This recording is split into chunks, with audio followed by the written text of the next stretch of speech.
আসসালামু আলাইকুম, সবাইকে স্বাগত জানাই রাফুর রান্নাঘর চ্যানেলে। আজকে আমি তোমাদের সাথে শেয়ার করব ঈদ স্পেশাল শাহী ফিরনি। এই ফিরনিটা খেতে অসম্ভব মজার ও সুস্বাদু হয়ে থাকে। তোমরা অবশ্যই এটি ট্রাই করলে বুঝতে পারবে যে এটা কতটা মজার হয়ে থাকে। তো ঈদের দিন সকালে যদি এরকম একটি শাহী ফিরনি থাকে তাহলে তো কোনো কথা হবে না। তো চলো শুরু করা যাক, শাহী ফিরনির রেসিপিটা দেখে নেওয়া যাক।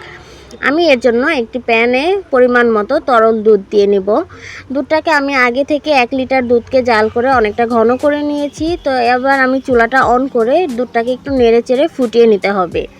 দুধটা যখন একটা পর্যায়ে বলক চলে আসবে তখন আমি একটু নেড়েচেড়ে দিব যাতে দুধটা পড়ে না যায়।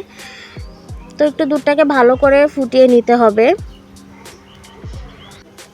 দুধটা ফুটে আসলে এবার আমি এর মধ্যে দিয়ে দিব 4টে দারচিনি দেওয়ার পরে এবার দিয়ে দেব 3-4টে এলাচ, দিয়ে দেব 2 টুকরো তেজপাতা দিয়ে আমি আরেকটু ভালো করে মশলাটাকে নেড়েচেড়ে দিব। এটা মশলাটার সাথে ভালো করে আমি দুধটা মিশিয়ে নিচ্ছি। একটু ভালো করে দুধটাকে জাল করে নিতে হবে। এর মধ্যে আমি আগে থেকে ধুয়ে রাখা চিনি গুঁড়া পোলাওয়ের চাল দিয়ে দিব।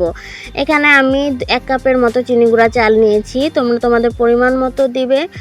চিনি গুঁড়া চালটা দেওয়ার পরে আমি এখানে অনবরত নাড়তে থাকতে হবে যাতে কোনো প্রকার দলা পেকে না যায়, না হলে হয়তো একসাথে চালগুলো লেগে থাকবে।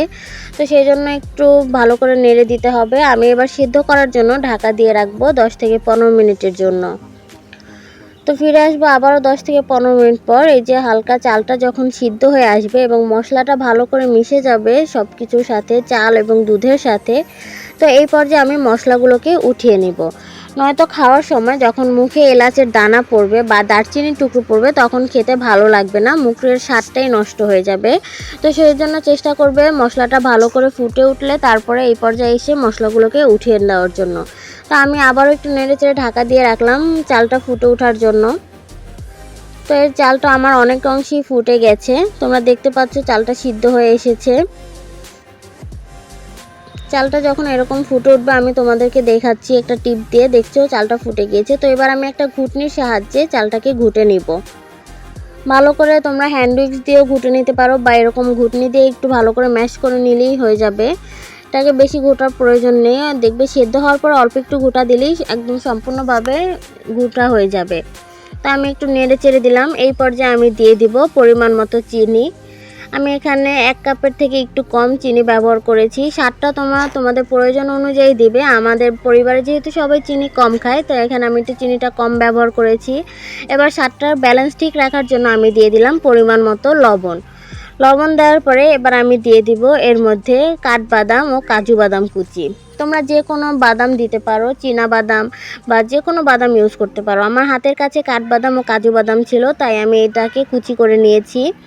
এবার আমি ভালো করে একটু মিক্স করে নিব।